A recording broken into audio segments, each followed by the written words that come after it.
Welcome to Conversations Live. For more than a decade, we've brought you the best in books, entertainment, celebrity interviews, and current events.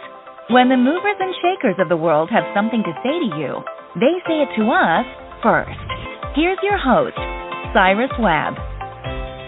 Welcome back, everyone, to Conversations Live. I'm your host, Cyrus Webb. Glad you all could join us once again. But for a radio audience here in Mississippi at WYAD 94.1 FM and WYADonline.com, we're glad that you all can be with us.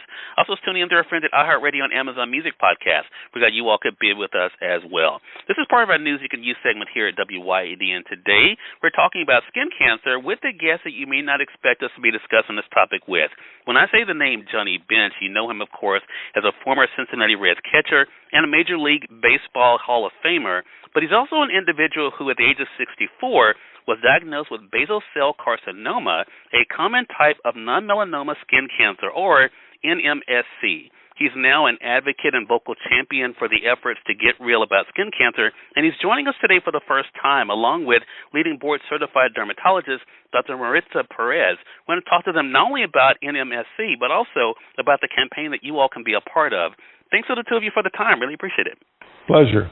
Dr. Perez, I want to begin with you, if you don't mind. As I mentioned, we're talking today about skin cancer, in particular NMSC. If you don't mind, let our audience know exactly what it is and how common it is.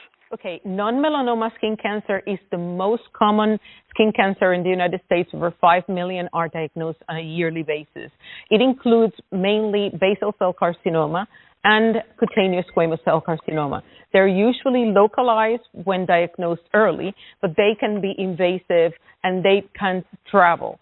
So therefore, the visit to a board-certified dermatologist is indicated, is recommended for everyone, no matter the skin color, on a yearly basis. Dr. Perez, this is important information. So, I think you just touched on this, but is there anyone in particular who is at risk for developing this particular skin cancer?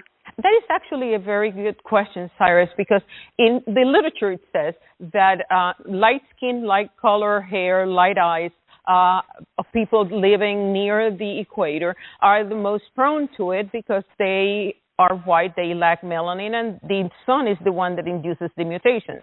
However, let's not forget that people of color can also develop cutaneous squamous cell carcinoma in covered areas, areas of chronic inflammation, scar formation under the nails, and in the genitalia area. So everyone could develop squamous cell carcinomas, white people more than dark-skinned people, but everyone is prone, and everyone should go visit your board-certified dermatology annually.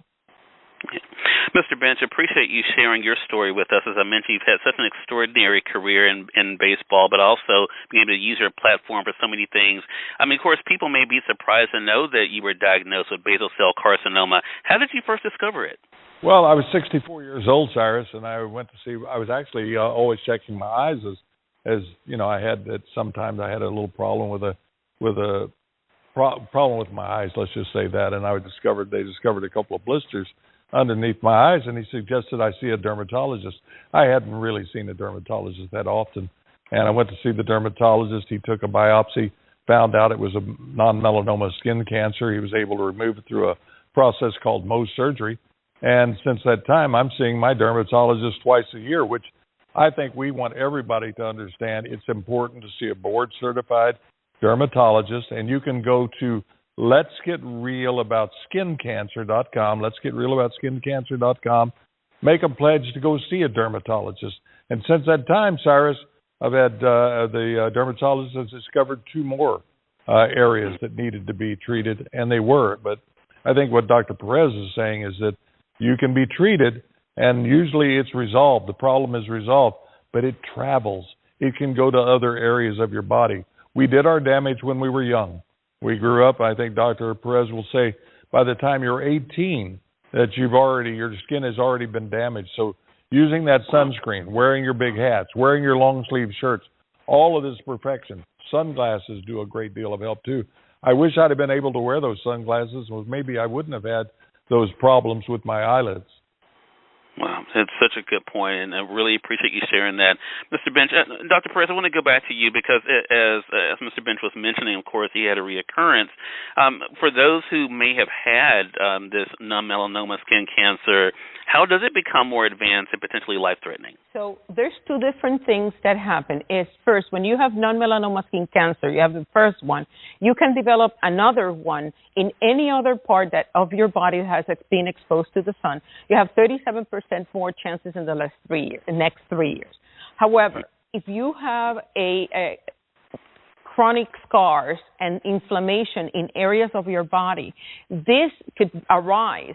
Some non-melanoma skin cancers, and those ones in areas of inflammation are more prone to be more invasive and to travel. Wow. And that's why this conversation is so important, which is why I'm glad the two of you are here. So, Dr. Perez, what should people do if they are concerned about any changed spots on their skin, or may have a family member that they may wonder if a spot may be more than just that, a blemish? Well, you can actually first send them to the Regeneron Let's Get Real About SkinCancer.com, and they might find information there of the local dermatologist in their area, or they can actually find out their local dermatologist in the area and go visit one, because your board-certified dermatologist could save your life. Yeah. Such an important conversation, and thanks to the two of you for coming on to talk about it. Again, everyone, we have joining us today Mr. Johnny Bench as well as Dr. Maritza Perez talking with us about the importance of knowing what's happening with your body, namely your skin, and also, of course, the dangers of non-melanoma skin cancer. That website, again, is letsgetrealaboutSkinCancer.com. We will be linking it on our Facebook page for the radio audience and for the podcast as well. Thanks to the two of you again for stopping by. I really appreciate it. All right, Cyrus, and I want you to make the pledge. I will do that. You have my word on that, Mr. Bench. Right. I will definitely do it. All right. Thanks, Cyrus. All right, take care. Johnny's my first name. You know, I'm a Southern boy, Mr. Bench. I have to call you. Have to show my respect to you, but I appreciate it. Thanks for having us. Glad to do it. And we thank you, our audience, for tuning in to another great segment of Conversations Live. Until next time, I'm your host, Cyrus Webb, saying as always, enjoy your day, enjoy your life, enjoy your world.